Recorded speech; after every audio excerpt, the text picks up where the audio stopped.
turn this into something positive and maybe it'll spread. He's the most positive person on his job. Now you're cured. I feel good.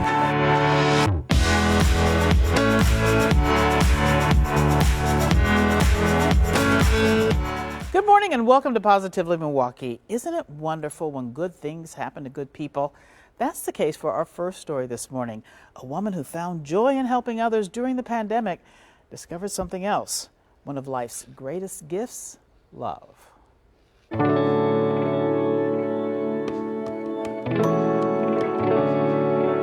a year that brought us a global pandemic, social unrest, and a deep political divide, 2020 delivers something positive. I was totally blindsided by it. Heather Windsor finds love during COVID-19. Dave is probably one of the smartest people I've ever met. He's a partner for his own firm, Wealth Management. He's a financial advisor. The 46-year-old mother of three got a surprise on a trip to Florida. I saw a gal come out of a palm tree shooting with a camera. I'm like, oh, let's, smile for the camera. This must be a resort camera. We can get the pictures later. So just smile. And he said, no, this is for us. And then I knew. Then I saw the rose petals going down to the ocean. It was absolutely a beautiful proposal. I couldn't have done it better myself. And I like to be a perfectionist. So yeah, he did a fantastic job. Yes, she got engaged. We told you about Heather at the start of the pandemic. She volunteered her services to families needing help. I'm just about 20 or 30 shy of hitting my goal of 200 families within the metro area, within, I would say, our 6-county area. And I would travel an hour or two if somebody needed medications or, just their house cleaned, groceries, and just people that they couldn't cook because they're sick or dropping off meals, picking up toiletries, whatever they seemed to need. They would send me lists. She worked for free for families she didn't know. She advertised her services on Facebook, even using her own money to pay for the groceries of strangers. I've probably had more genuine relationships in the last 10 months than I've had in, the last 25 years. And one of those genuine relationships, her fiancé. He arrived in her life when she wasn't even searching. I was just so taken back that I can't believe after 14 years of being divorced and trying to find the right person, which this is one I want to extend to people that they feel like they've lost hope. I wasn't looking. I truly wasn't. For those looking for Mr. or Mrs. Right, Heather says, don't let hope dim. It seems like a cliche, but you don't go out there and look for it. It just happens, which I honestly, a year ago, if you were to interview me in November of 2019, I would have not said that. But now I'm living proof that it truly does happen. The 2020 pandemic has deepened Windsor's gratitude. I've just grown to appreciate everything that I have, and I want to extend that to other people, what I feel. I feel like I'm making a difference. And maybe there's a lesson for all of us in Heather's story, that perhaps the best way to find that special someone, treat everyone as though they are. I'm here to, pay it forward, be kind, extend all these things that people need at this point. They truly need, because I truly want to inspire people. 2020 completely changed my life in so many ways. It's a new book. It's a new book. Because that book I already read, and now this is a brand new book of how to live your best life in the second half of your life. Even after the pandemic, Carole, I'm not going to stop helping people. Oh, congratulations, Heather. And in true Heather fashion, she was busy this week helping out an officer recovery benefit that's taking place this weekend. Hartford Delafield Strong is raising money for injured officers, and Heather is a gold sponsor. That's a $1,000 donation, so clearly her mission to help others never stops. With the pandemic, we know a lot of children are worried about whether Santa Claus is going to make it to their home. As Delaney Bryce shows us, there's a place giving kids a direct line to the jolly man in the red suit. On 73rd Street in West Dallas sits Barbie's second time around. a secondhand furniture store that sometimes gives more than it sells. We just think of things to help, whether it's brightening a child's day, brightening an adult's day, helping local crafters, whatever we can do to help. Since the pandemic, Barbie's has opened its doors to local crafters, like Robin's friend Vicky, who uses her talents to raise money for animal rescues. If I have extra supplies, she's like, please bring them in, we'll sell them here, we'll try to help raise more money for them. And I've met some amazing other crafters with her opening up her store and helping us and caring. But it's not just about helping small businesses stay afloat. With the holidays around the corner, the two have teamed up to make sure the pandemic doesn't cause a special Christmas tradition to be forgotten. I work for BPI Color right in town, and we make her signs, and we're helping her do the letters with Santa. So we'll be helping get them up to the North Pole. As families come in to shop, kids get a direct line to Santa. Just watching them fill out the letter is a treat in itself. If they want one of the letters that we have, it says, are you good all the time, some of the time, or never, or something. And to hear the parents try and convince the kids to put some of the time when the kids really think they're good all the time, that's the best. On December 12th, Vicky and other elves will be at Barbie's to collect the letters. Santa's Little Helper, I will be here from December 12th from 10 to 12, gathering all the letters and handing out candy canes for all the little boys and girls that come, and we will make sure that all the letters get up to Santa Claus. Even better, Santa has promised to reply. Every child, as long as we have a return address, will get a letter back from Santa, and they will get reindeer food that is safe for wildlife, so if the birds eat it before the reindeer get it, it will be safe for them too. The good tidings don't stop there. On top of it all, Robin has dedicated a closet in the shop to hold donated coats for anyone in need. No questions asked. We don't want anyone to feel embarrassed. If you need a coat, you should be able to come in. I do know that there are other programs that also do coats, but some of those programs, a social worker needs to be involved, and so many people, due to COVID, are working remotely, so it might not be as easy as access, to be able to get that referral or get that help, and nobody should ever be cold in the winter. Whether you stop by Barbie's second time around to shop, write a letter to Santa, or donate a coat to the closet, chances are you'll stick around and chat. Because at Barbie's, the furniture is good, but the company is better. We should all be helping each other, whether it's during COVID, not during COVID. I mean, we're all actually one race. We're the human race, and if everyone could just be nice and kind to one another, it goes a long way, even if it's just smiling at someone. Perfect message. In this holiday season, a lot of people are struggling, but a Sheboygan teen knows what it's like to have nothing to eat, so he's giving back to the community that gave him so much. James Groh has that story. It's the season of giving, and a Sheboygan teen who's been through a lot is now paying it forward. I've seen how holidays can affect families. 17-year-old Jonathan Zavaleta experienced food insecurity from an early age. It's one of the reasons he started working in restaurants to help his single mother and 4 siblings make ends meet. Even with my siblings and I, a lot of our checks were, going to my mother. Over time, things have gotten better for his family. I think we're at a pretty stable place right now, so if I'm willing to give, or if I'm able to give, I'm willing to give. He's taking what he learned on the job to help others. He and his co-worker Sigfried Dalone have cooked jams, made chocolate, and prepped COVID prevention bags. They plan on selling them to raise money for Big Brothers Big Sisters Sheboygan, which Jonathan is a part of. I just think it speaks a lot of his character and the type of person that he is. And I'm happy that he invited me to be a part of it. On Wednesday, they set up shop at 2 Piggly Wiggly locations, but they will also have their products available at the Sheboygan YMCA, Hanson's Tree Farm, and Il Retrovo. I love helping people in any shape or form or way I can. Perfect lesson this holiday season, and they're hoping to raise $2,500, which will go directly to families in the Big Brothers Big Sisters program. Good luck. Coming up on Positively Milwaukee, the website that's making sure local restaurants do not lose profits during the pandemic. And as we go to a break, I'd like to share some pictures. These are from my iPhone because I love to take hikes and soak in the nature. It always reminds me to take time, be still, and reflect on the beauty of Wisconsin.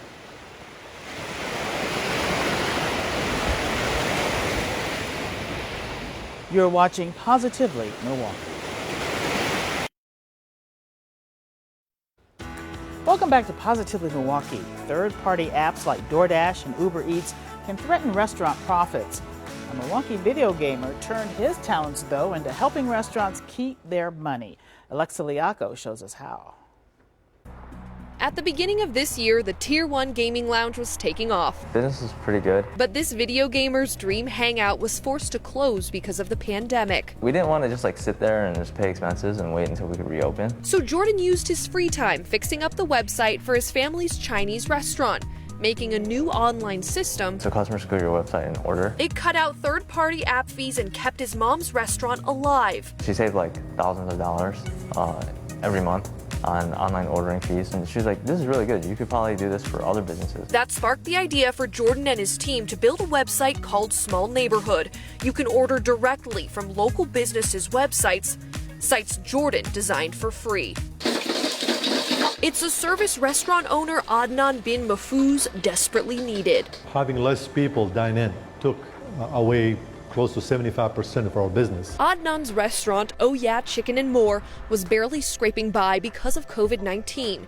He was hoping online orders would flood in with families quarantining at home, but then realized his website was tough to use. Most of us are operators, we're chefs, we're really not high tech. So Jordan revamped the website, and Adnan saw sales starting to grow. This app actually is a long-term solution. It's a partnership. For every order Adnan gets, Jordan collects a fee of up to 99 cents per order from the customer, a much smaller fee than any other delivery app. Online ordering platforms, they take so much money that they can lose money on each order even, after the overhead costs and like food costs and everything. It's making sure both these small businesses can stay open in a year where family-owned stores are dwindling. The small businesses, we are the main spine of the economy. The small pop and mom shops, whether it's a gas station, a restaurant, a laundromat, whatever it is, you know, we are the people. In building up small businesses, then that's what makes our cities different.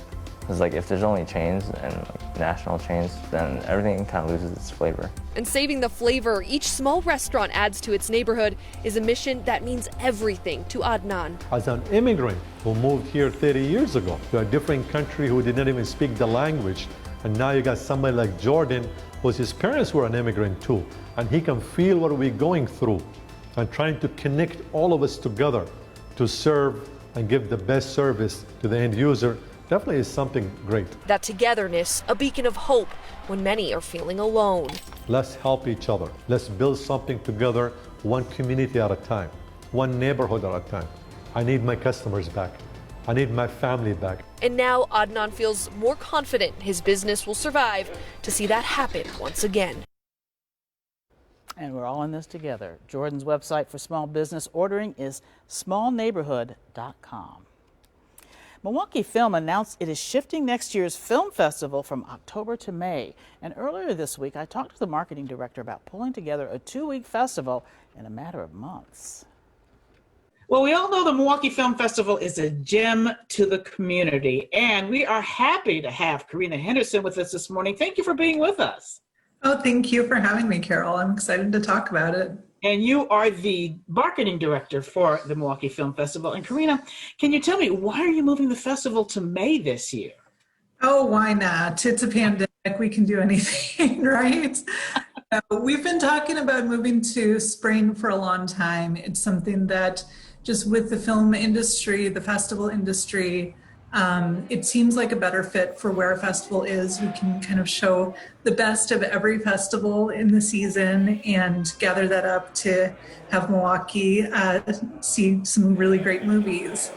And the other thing is, you know, it's sometimes tough to stand in line outside in October. So someday we're going to be back to having an in-person festival, and it seems a lot more pleasant to be outside and in the neighborhoods and, you know, be out and about for festival season in May than it is in late October. Yeah, good point. Weather is always a good way to wrap things around. You know, we never know about May though either. So yeah, that's true. It is Wisconsin. Well, Karina, can I ask you a question? Now the festival is in October, and now you're going to have it in May, so you have a lot less time to get everything together. Now, how hard is that going to be to get all these films ready? It'll be a challenge. We're up for it, though. I got to say, though, this is something where it's a weird opportunity for us, because if we were trying to hold 2 in-person festivals within 6 months or so, that would be a lot tougher than holding 2 virtual ones within that same amount of time. And so this really just gave us an opportunity to do, like I said, something we've been talking about for a while without having to overcome the barriers, like the operational barriers of trying to have a whole bunch of theaters and so much more staff. It's just a way we can do it and get it done with a lot less burden than it would have been for in person. Yeah, I think of the logistics, Karina, and my head just gets dizzy because I'm not a good planner on that kind of stuff. But people will still, Milwaukee Film Bus will be able to see good films made by local and Wisconsin artists, correct? Yeah, and local filmmakers, that's a really big part of what we do at Milwaukee Film, is to try to support the local film industry and showcase the movies of the talented people who are in southeastern Wisconsin, all of Wisconsin. But we always think of it too as your opportunity to see the world. And so we try to bring the best of what's available across the globe and around the corner. But it's really important to us to have that local tie and to try to feature local filmmakers, to give them that platform on the same level as films that have been showcased in festivals around the world. Yeah, and we have so much talent, so why not? Well, I'm so happy you joined us, Karina Henderson, Marketing Director for the Milwaukee Film Festival. Good luck and happy planning. Thank you so much, Carole. And passes to next year's film festival on sale on the Milwaukee Films website. So it's going to be good. Still ahead, how you can get a virtual visit with Santa Claus. Who doesn't want that? That's next on Positively Milwaukee.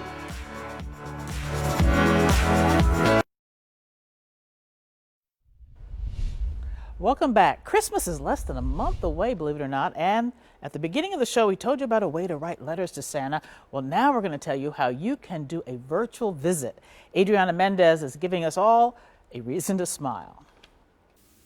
Lights and decorations are going up, and that means the holidays are just around the corner. Santa says he is working extra hard to visit children this year safely. We're social distancing in the workshop, and yes, we're wearing our masks while working. Even a pandemic won't stop Santa from spreading holiday cheer. Elves in my print shop made this up for me. Santa says with the holidays about a month away, he is coming up with ways to visit children safely. When I come down that chimney, I'll be wearing a mask. Hopefully the children will be asleep by then. This year, Santa is offering virtual visits. Your child can get an electronic message from Santa or spend 5 to 15 minutes with St. Nick through a computer screen. Parents and grandparents are all invited too.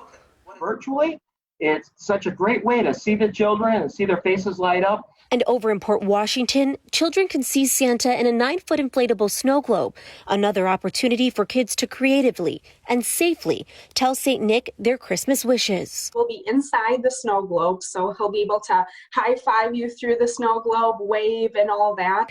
Although the visits look different this year, Santa says the holidays are what you make of it, and it's important to continue to spread joy and cheer, now more than ever. It's going to be a different season, but it still is going to be Christmas. We're going to proceed, and we're going to have a great Christmas again this year. I'd like to wish everyone a very Merry Christmas. Thank you, Santa.